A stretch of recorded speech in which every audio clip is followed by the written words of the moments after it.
Three, two, one.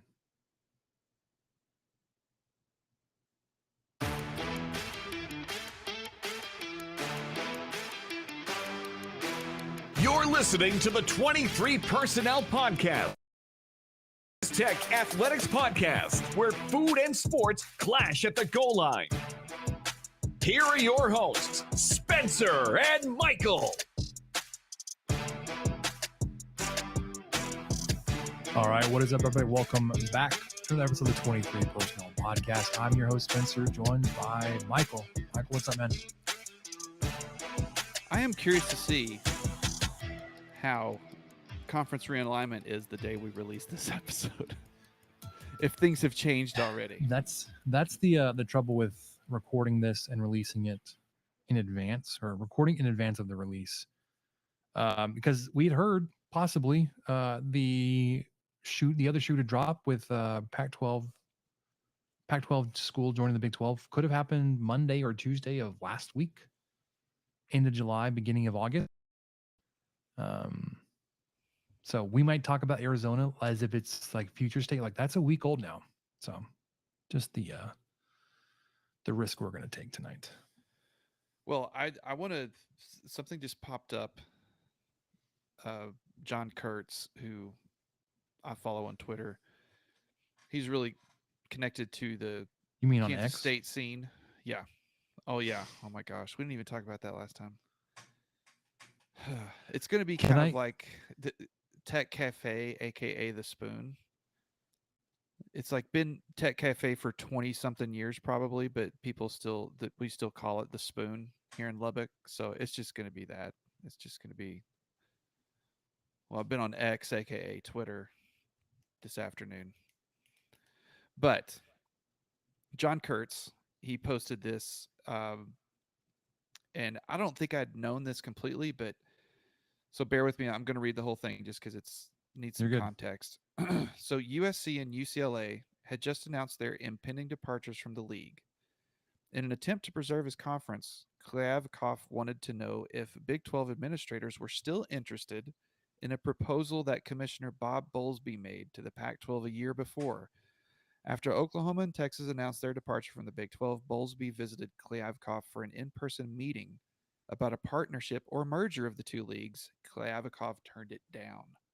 A year later, here he was calling to accept it. Big 12 officials, having settled into their new reality and with 4 new members on the way, declined. Quote, "It was a short conversation," says one Big 12 official with knowledge of the talks. One word. George? No. George? I mean, I don't even like it when that happens in my professional life. Like we give someone a back of the napkin number or estimate, and then like 8 months later, okay, we're ready to do that now. We're ready to do what? What are you even talking about? Oh, that estimate's no longer accurate because of market adjustments that's happened in 8 months. Have you seen the lead times on some of these things? Anyway, so yeah, it's just more Pac-12 9, Pac-9er. Pack it in, pack it up, pack it in. This is how it ends. Like, it's interesting. Like, there are a handful of schools that I feel confident will land on their feet, like Oregon, Washington, Arizona State, Utah, even. Like, they've all got places that they could probably end up and not be relegated to group of 5. But like, it's interesting as a whole, as a conference, to be so devalued that like literally the sum of their parts isn't worth like the pieces broken up to 3 different conferences. Oh yeah. And I don't know who else sees it. I mean, I think Kliavkoff maybe was accepting it and was trying to figure it out and save some kind of job for himself. Because why would you as the commissioner opt for a merger if there wasn't also some benefit in your conference dissolving? Anyways, sucks to suck. But Colorado, welcome to the Big 12. Welcome back to relevance. We love 12 years in the desert. 12 years Literally.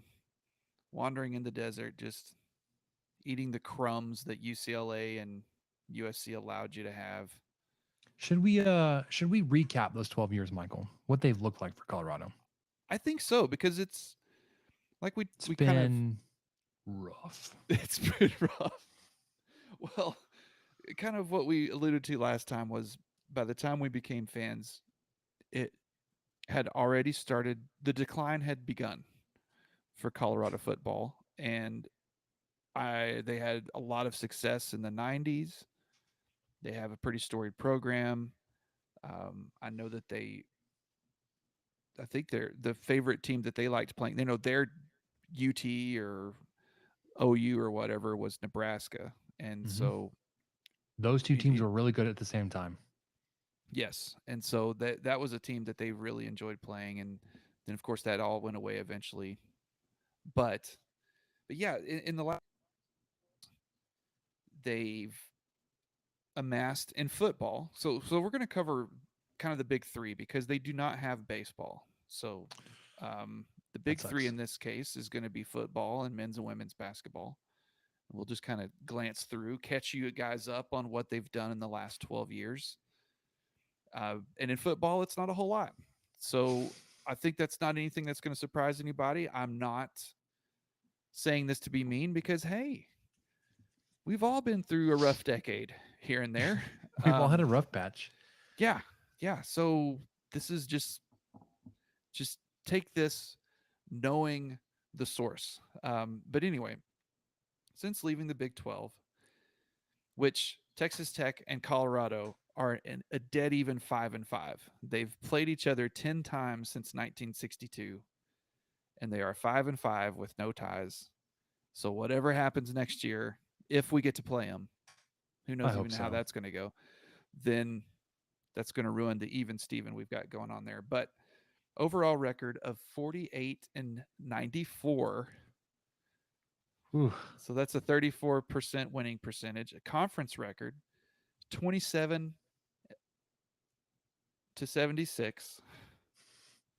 It's almost like a typo. Was like, was that inverted? No. 27 and 76. So it's like a 26% winning record.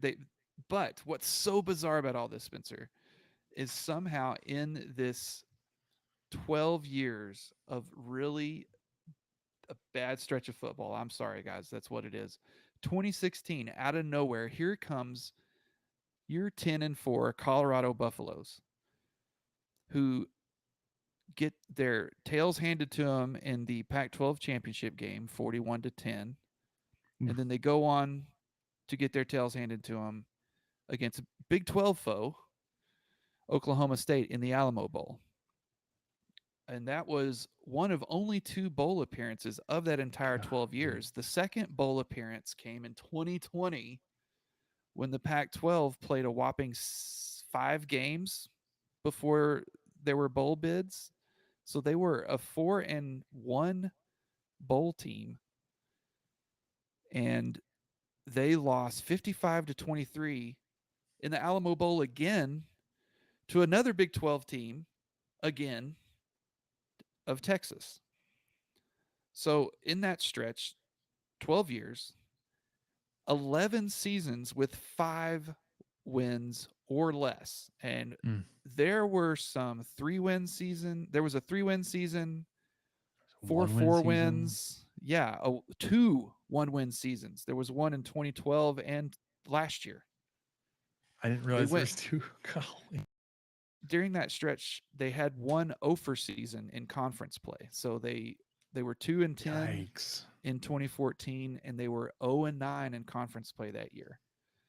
But then I'm not right. Hang on a second. So they went 2-10 in 2014, 4-9 in 2015, won 1 conference game that year, and then out of absolutely nowhere, they won 10 games the year after that and went 8-1 in conference play.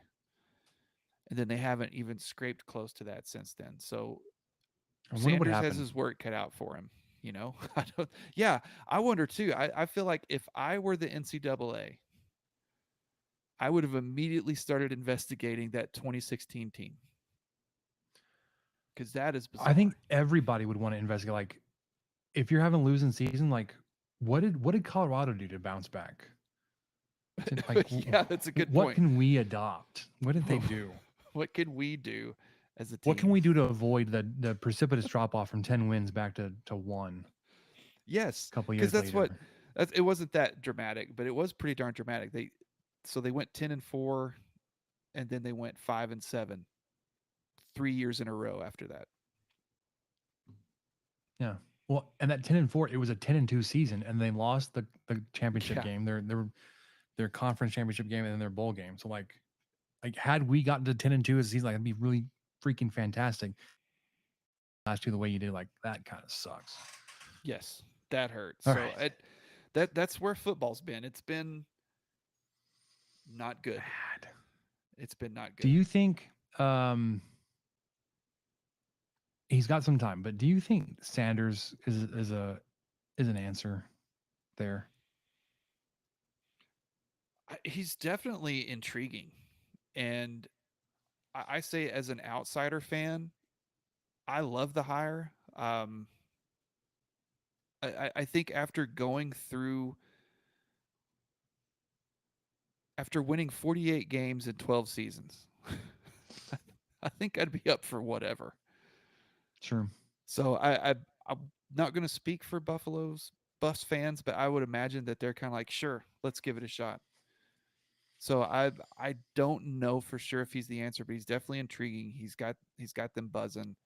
We saw what he was able to pull for a spring game when it was cold as hell, and got ESPN there. Got Chris Fowler on the field. He's wearing his cowboy hat. He doesn't have a jacket on. It's like 19 degrees or whatever it was. The stadium is packed, absolutely packed. These fans are just dying to have a good, relevant football team, and the fans are a perfect fit for the Big 12 because we're all actual fans of sports here. But yeah, I don't know. I mean, what he did, where was he? Jackson State? Yeah, I believe so. I mean, what he did there was really impressive with a limited amount of resources. And now he's going to have more resources, obviously, and if he starts to get more success, that'll come even in greater bunches. He does have I mean, having Deion Sanders come to your house, that's kind of got to be pretty impressive, right? Big freaking deal, as a parent, as a kid. I think I don't think he's so far removed from the game that the kids don't know who he is or what he did as a pro in two sports. So I think there's some chance for some momentum to be made there, but I don't know yet. I don't know. I think he might have approached his he kind of came in as a hard ass right away, and right. that might have when he had to set him back a little bit. Send everybody packing. Yeah, but he's got a plan, and if he sticks with it, it'll work out. But either way, I just say this as a fan from afar. It's going to be fun to watch, and then I was going to be paying attention to him anyway, and then now they're part of the conference next year, and so I'll be paying attention to them even more this year to see what they might be bringing into the Big 12. So if you want, we can go into basketball too. They've got we'll start with the women's basketball because they've had a pretty darn good last couple of years. Last 2 years, they had only 9 losses, and they made it to the tourney both years. I think they went out pretty early, though, unfortunately. But the head coach there is J.R. Payne, who's entering the 7th season there. Overall record 206 to 169. So about 55% of their games they've won in the Pac-12. And then conference record 79 to 132, so about 37% on the conference record. But the last 2 years they've really done well. So there could be some momentum there that they can bring to a really strong basketball conference. And like I said, 25-9 last year, 22-9 the year before, and then the past 2 years in conference play they were 12-5 and 9-7. So look out, Coach Gerlich. Looks like the Buffs may have pretty solid basketball team coming in. And then on the men's side,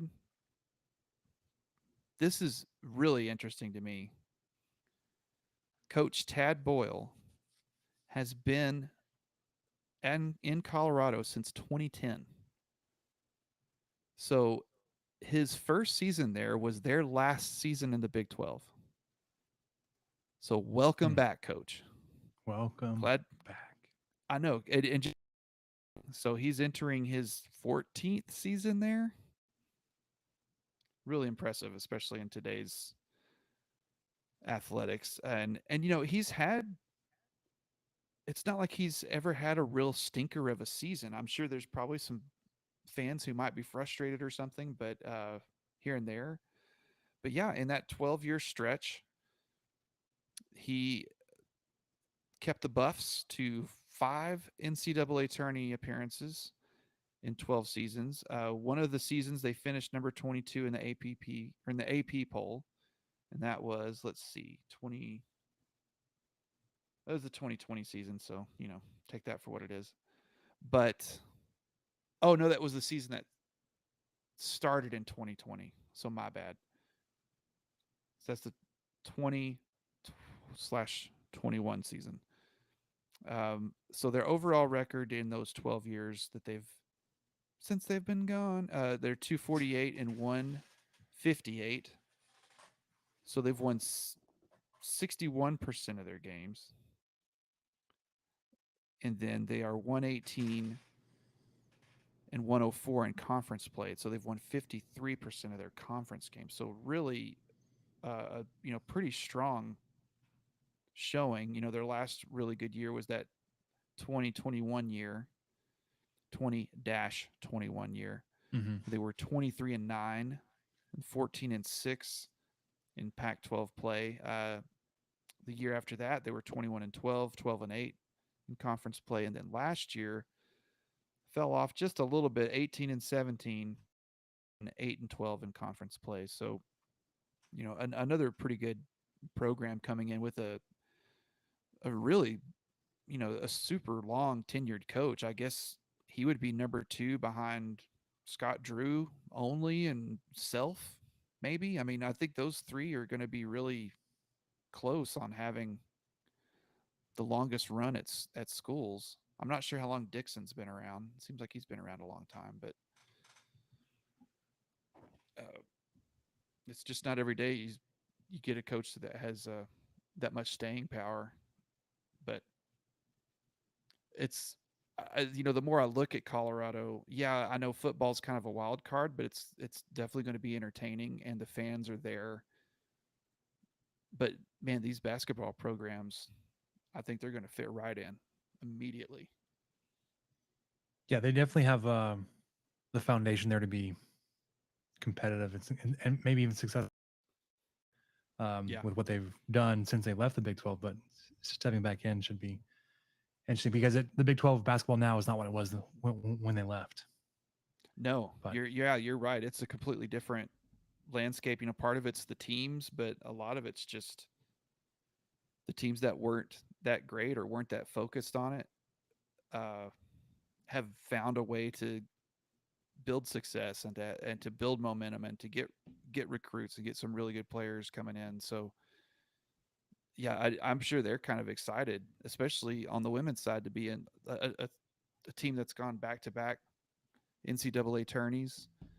They're probably, looking at the Big 12 thinking, man, well, let's show them what we can do there too. So I think basketball-wise, I'm legit excited about it, about both of these teams coming into the conference, and then football too. It'll be great.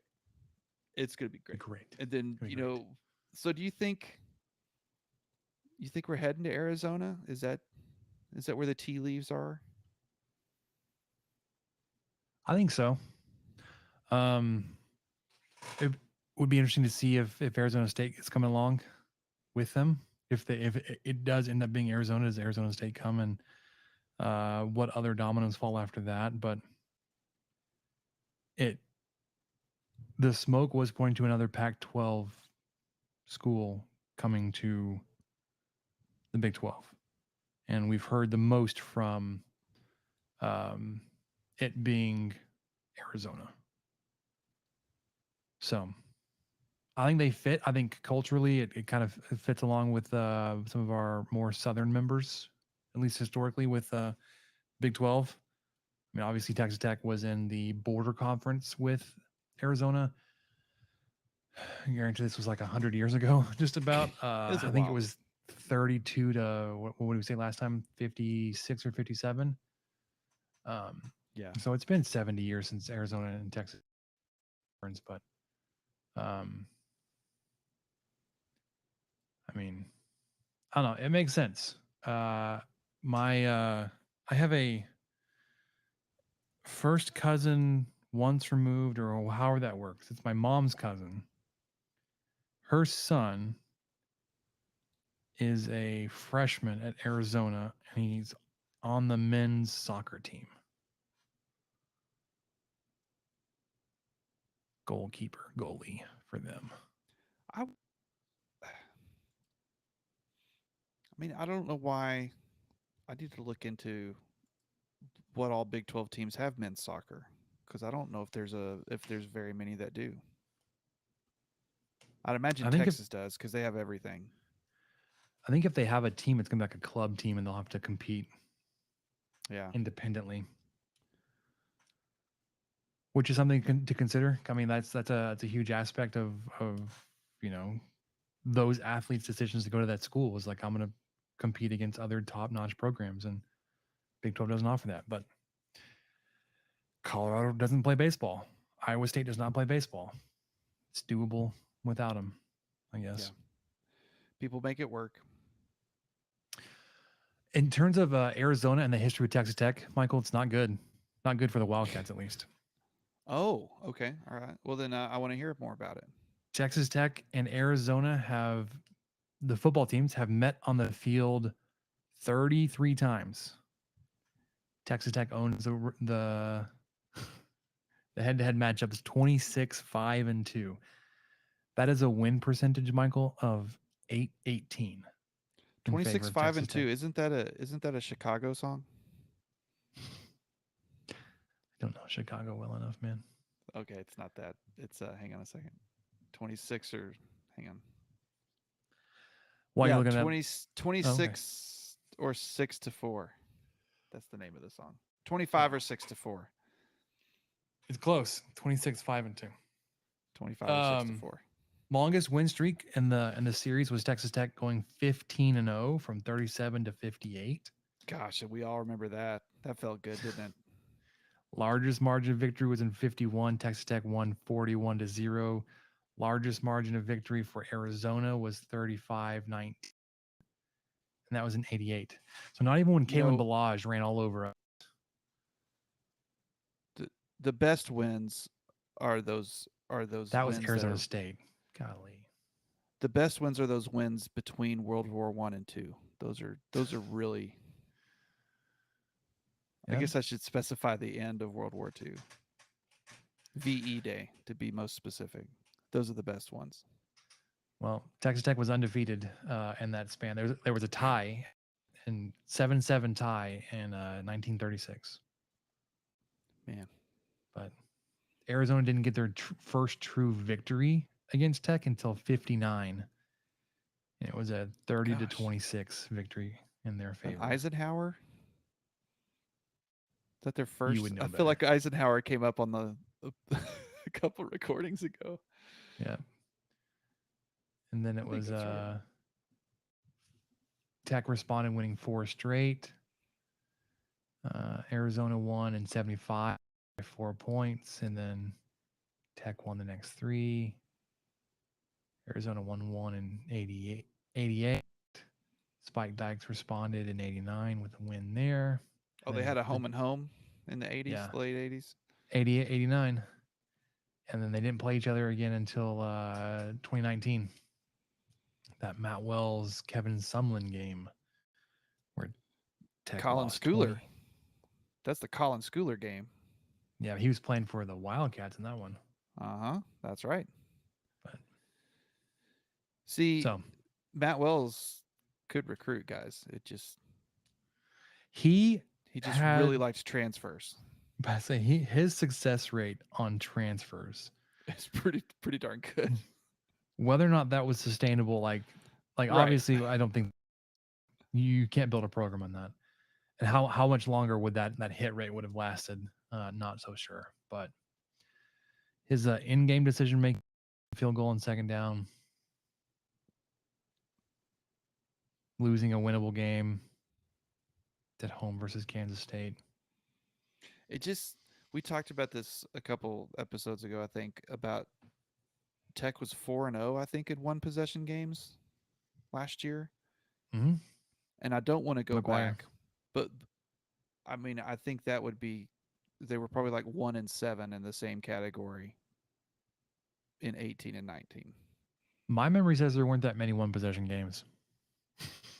Oh, maybe not. Maybe there weren't. When did Wells take over? Was that 17? No, it wasn't. It was 18. Because no, it was 19. I think it was 17.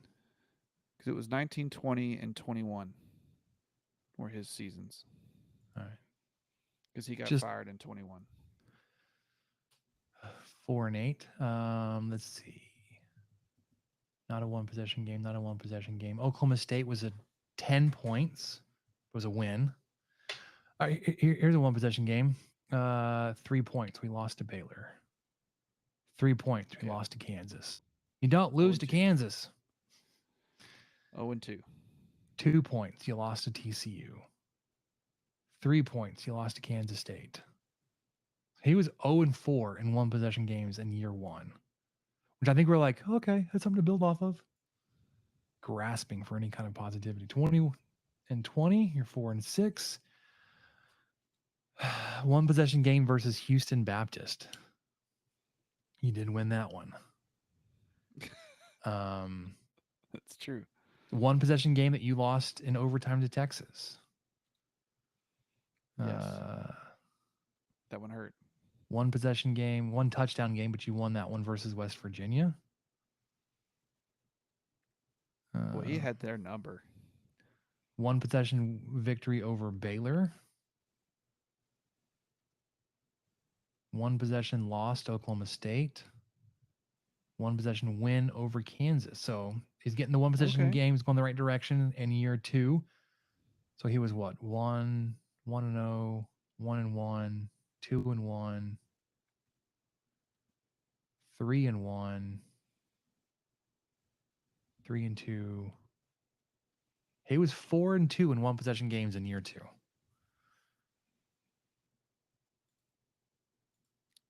Okay, I think I am misremembering things because he was 4-6 so far. Yeah, I think so. Won a one possession game versus Stephen F. Austin. That was fun. Yep. So he's what's that now? 6-4.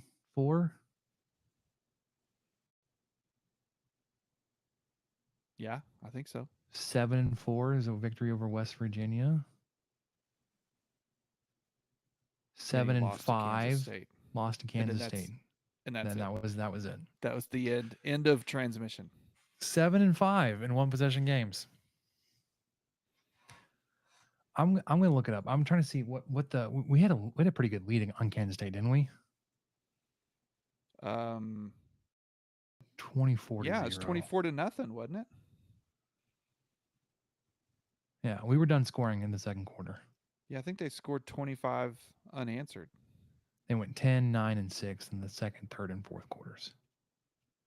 No, it was 14-0. Deuce Vaughn scored to get it 14-7. Then we can get 21-7, 21-10, 24-10, 24-12 with 12 and a half minutes to go in the third quarter.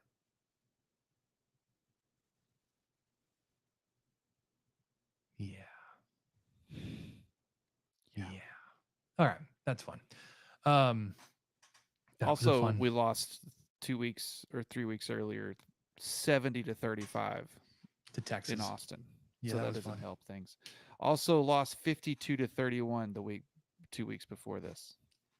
Yeah, I was just looking at the one possession games, some that were not one possession games. Yeah, no, they were. Yeah.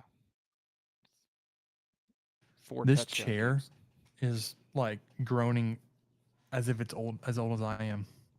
I try to adjust and it's like, which I'm sure everybody can hear that. But all right. Hey, speaking of exciting football. Oh yeah. Have you ever watched one of these Nickelodeon alternate football telecasts, like NFL telecasts? No, I haven't. I happened to catch, I think it was a Cowboys game last year.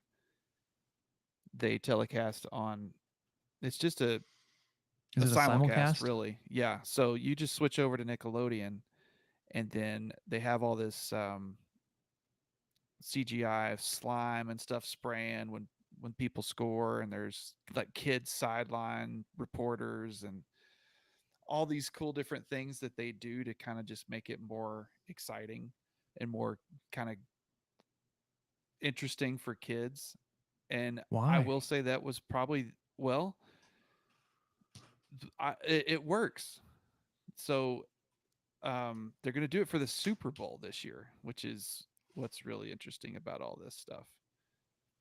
And so I remember vividly, like my daughter actually watched some of the Cowboys with me that day because of all the cool stuff that was going on. Like I made a big deal out of it, and she sat and watched it with me because she can kind of take or leave football, and sometimes she calls it different names, and I think she's just messing with me. But I also just think she doesn't care. Like the only sport she looks at every time, and it's soccer. She knows soccer, but she'll call football basketball. She'll call baseball football. She'll. It doesn't matter. It's just all interchangeable to her except for soccer. And I'm like, I think part of it she knows what she's doing, and the other part is just she just refuses to learn it because she doesn't care. And I'm like, come on, someday I'll like basketball. I swear. Of all the ones, that's the one I think she dislikes watching the most, which blows my mind. We'll go to a basketball game and we'll be in the third quarter, and she'll be like, "Can we leave?" Come on. So Nickelodeon, I guess, debuted this in 2021 in a wild card game, and then returned for a Christmas Day game the past two seasons. But like you said, they're going to have a super slime covered Super Bowl in Las Vegas. And I think they do something where it's like the Nickelodeon valuable player. I think you get, I don't know how they tally it or if it's voted on or what, but if you win it, they send you like a vat of slime that is then dumped on you in your practice the next week or something. So since it's the Super Bowl, that was one of the first things I saw on Twitter is like, well, are they going to do the MVP thing? Because it'll be the end of the season. We're not going to get the... Anyway, if you get a chance to check it out, I think it's worth it. I'll try to watch some of it with my... Oh, man, she'll be a first grader. Oh, I'm not ready. I'm going to have a fourth grader, man. Oh, my gosh. These kids. It's too fast. All right. Let's wrap this up. You made the trip out to Olton to see the new digs at Rahino, yeah? Yes. Yeah, I went to Rahino this week. I've had it on the calendar for months, and I had to keep pushing it because we had stuff going on vacations and all sorts of different things. And finally made the nice drive out there on Saturday. Hit it at about 11:15, which was perfect because it was... Did you order ahead? The line was... No, I didn't this time. I just thought we're just going in and we're going to get what they have, and it's going to be great. We're not worried about it. which they had a full menu for sure because they had just By opened. 11:15, yeah. But Yeah. they've recently done away with the like 11 to sell out, right? They're maintaining a full menu all day, I think. They're open till 8, but I'm not 100% sure if that's Or is the that just the restaurant market? and the market. Right.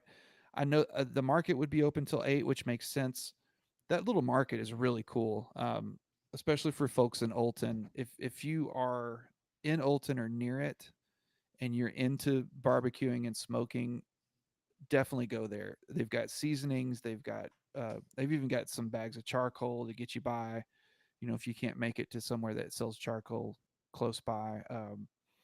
Lots of great seasonings. I mean, good old 16 mesh, black pepper, Fiesta brand Oh, I need seasonings, that. all the Fiesta stuff. They have pre-cooked meat there in the freezer that you can heat up if you don't want to do the smoking. They have fresh meat. They had fresh steaks and pork chops and skirt steaks. Uh, it's a great little store. I mean, you can definitely get something to cook for the weekend or whatever without having to go somewhere else. So the store is really cool. Uh, that's the first time because we didn't even make it out there before they opened the new location. So I had a brisket. I got like the quote unquote most boring thing you could think of. I got a chopped brisket sandwich and beans. That's fantastic, though. I, Their I brisket know, and I beans are know, fantastic. I know. I mean, it's not. I didn't get anything. They had something called, I forgot what it was called, but it had a really cool name. But it was basically a pulled pork sandwich with some sort of like sweet peach, peach jelly on it, on Texas toast. It was Hmm. like a peach pig sandwich or something. Man, I can't remember what it was called. And I thought, well, that sounds really good, but I just really want a chopped brisket sandwich, and it was My excellent, man. my go-to is always the 2 meat plate with burn ends and the jalapeno cheddar sausage. Oh, that's nice. It's a We lot on your gallbladder. I've we found out. had yes, it is. It's a We very heavy had meal. my wife and daughter shared a 2 meat plate of pork ribs and turkey Their because turkey's really good. she's 6 and she will eat a lot of stuff that I cook off the grill, which is great.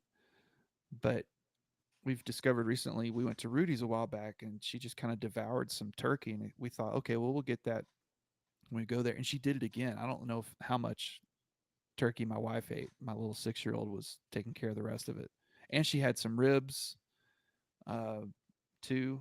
So good on her for trying some different things. But man, it was really delicious. Nice little drive. It's a solid 1 hour drive, Yeah, but but if it's you're listening to an audiobook, man, you need some time on the road anyways. it blows by, man. I mean, it's God's country out there. You're driving in between miles and miles of cotton fields, and you're going through Slade and all this kind of stuff. So it's definitely And worth yeah, the trip. and if you go here in a couple months, those fields will be white. Yeah. The harvest bloom and defoliation. Oh yeah. Be active. Although if you some cotton allergies like myself, then maybe that's not the time to go out there. Yeah. So, October is kind of rough in our it's house a now. beautiful weather out here in West Texas, but the cotton harvest is rough on the Yeah. allergies here. It gets us. I need to see if I can get Samantha and the family out there. Um, she likes barbecue. I recently tried my hand at essentially, which is a staple when I go out to Rehino too, which is a cream cheese and brisket stuffed jalapeno wrapped in bacon. But I did smoked cream cheese and some leftover pulled pork, Oh man. and the jalapeno wrapped in bacon, and then I put that back on the smoker. Those were fantastic. Um, yeah, you had to get like the jumbo jalapenos from United to make it work, but it works out, man. You get the big, 8 big jalapenos. You can get in the most of the full block of cream cheese in there. If you like, you can do like 16 slices of bacon, two slices per pepper. about an ounce each of cream cheese and pulled pork in each pepper. So it's, if you're trying to count calories, it's not super great, but it's easy. Like it's 1 ounce of cream cheese, it's 1 ounce of pepper of your meat. Sorry, 2 slices of bacon.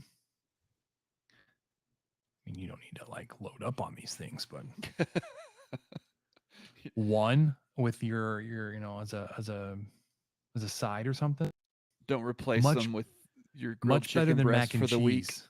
Yeah, Much better yeah. than mac and cheese. If you, I think through our journey so far of at least tracking our calories and trying to keep track of all that kind of stuff, mac and cheese was the biggest eye opener. Like we knew it was bad. It was like we didn't know it was that bad. Well, and then Um, the portions of mac and cheese that I'm able to consume is even what makes it worse. yeah, because I think a box, if you go by the portions of a box, it makes at least 3 portions. That sounds right. But even then, like a third of a box is to like 450 calories. Like it's like that may as well be. Yeah. Um. Anyways, we don't. This isn't going to turn into a dieting or nutrition podcast or It's not. dietetics, but no. I'm not an expert on, and I'm not doing it. Like I'm using this app to track everything we're doing, and trying to make better decisions. And this is, I will give up my wife and I credit here on this. We're not dieting. We're not doing some kind of named or specialized diet where we eliminate something. Um, You are making lifestyle changes. which from all the people that talked about it says like, if you're not able to give up cheeseburgers or pizza or ice cream, then it's unsustainable if that's what your meal plan is going to look like. If you can't give it up, like you just need to figure out ways that you can fit it in moderation, right? Yeah. Yes. So it's like we haven't stopped eating out, but when we eat out, we make better choices. We don't gorge ourselves on chips and salsa at Garcia's waiting on our meal. We don't get the chimichanga. We don't get Yeah. the cheese enchiladas covered in queso. We don't get the double meat cheeseburger with bacon. Um, so we still enjoy eating out, but like we do it with better meals. Anyways, again, I'm just saying like I think we're setting ourselves up to be successful here more so than if we're like, hey, we're doing keto and we're gonna have this crash diet and we're going carb free or paleo Yeah. or Atkins, whatever. They all have their own merits, but I think for us, the elimination style diets just don't work. But Didn't work for me either. It's all about moderation, which I have trouble with too. But tracking helps. elimination, yeah, and elimination has never been successful for me. I'll Even tell if you one thing: the fact that I've learned that lactose does not like me, that has cut out a lot of bad foods for me. yeah, So that pretty much does away with pizza and it does away with cheeseburgers. I've talked about that, so I'm enjoying the world of hamburgers. It does Mhm. away with a lot of Italian food just in general, yeah. and Mexican food's really tough. Because one of my favorite Mexican food things was cheese enchiladas, and so I don't get those very much anymore unless I've got like a bottle of Lactaid handy.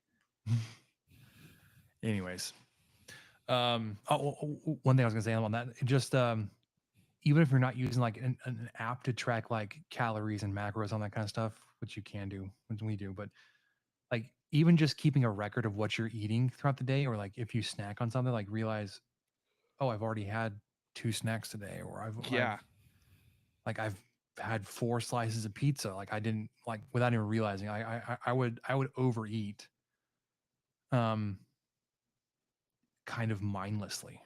yes. So, anyways, that's Spencer's health tip for the week. Let's wrap this up, Michael. I have a couple of baseball movies to get to you, so you can continue your baseball movie quest. The Natural and Trouble with the Curve are on deck this week. Both high definition Blu-rays. Oh, that's wonderful. You can watch Can't them wait on to your watch. Xbox in the living room and not be interrupted, because I know you're living the bachelor life this week.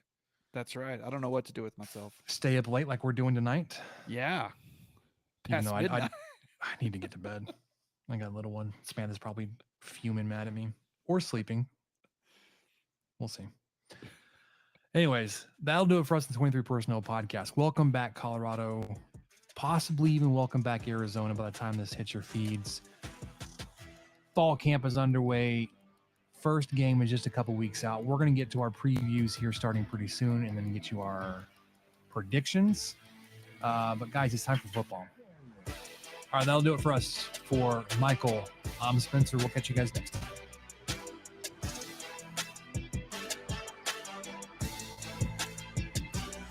Thank you for listening to the 23 Personnel Podcast. Help us out by subscribing, rating the show, and leaving a review. Follow us on Twitter at 23 Personnel, Spencer at PuntSuck, and Michael at Michael_LBK. Be sure to catch the next episode. And until then, guns up and let the tortillas fly.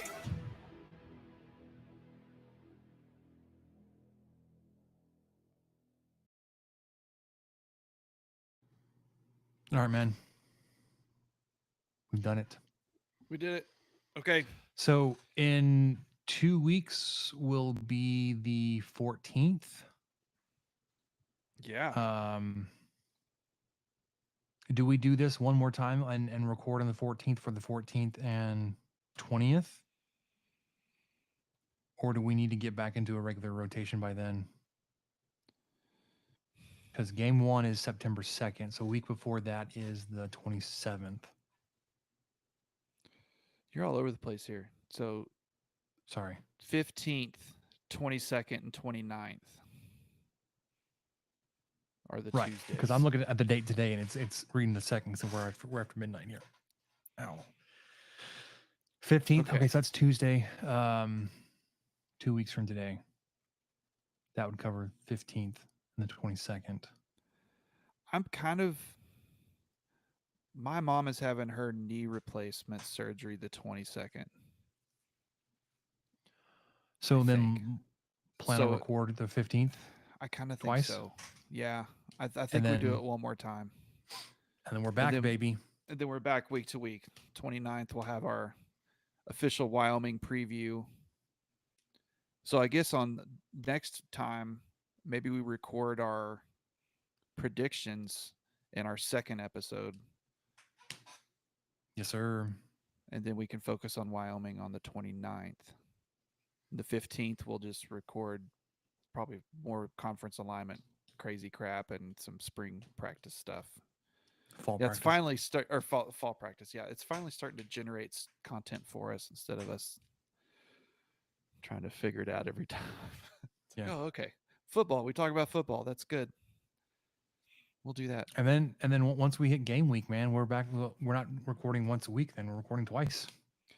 Yeah, and I assume. I mean, I don't think we're doing anything with the Gauchos every week, which is fine. I'm good with just. I guess we should connect back on that because he talked about there would be a pregame show. I don't know if we want to, if we even do want to pursue that because we're like actually that opens up our Saturdays a little bit more. Yeah, that's kind of what I'm leaning on. I wasn't going to. I'll still commit to the post game for sure with you, no problem. But man, I was, as much as I enjoyed doing that with Rob and stuff, I was also looking forward to not having to go up to the radio or do something like that every morning. But we'll see. It doesn't sound like, I would imagine if that was his plan, he would have hopefully talked with us by now. But I could just say if and when he does, I'm going to be kind of reluctant to commit. Okay. But we'll see. All right, man. We'll let you know what we do. I'm planning on just swinging by tomorrow. I think we're going to go pick up some groceries. We're going hunting this weekend. When we pick the boys up, we're going to meet Samantha's brother that has the lease out there outside of Blackwell. Oh yeah. So you won't have any. Oh, excuse me. You'll be out of pocket. I remember. I think you don't have Yeah, much there's like cell no service and service stuff. out there. Yeah. Well, good. That Uh, sounds like a fun weekend. yeah, if for nothing else, just to get away and one last time before school starts. Yep. I know that's kind of what we're in. One last everything before school starts. Yeah, we'll be driving back from Great Wolf on Tuesday next week. So Nice. Enjoy that. I will try. All right, man.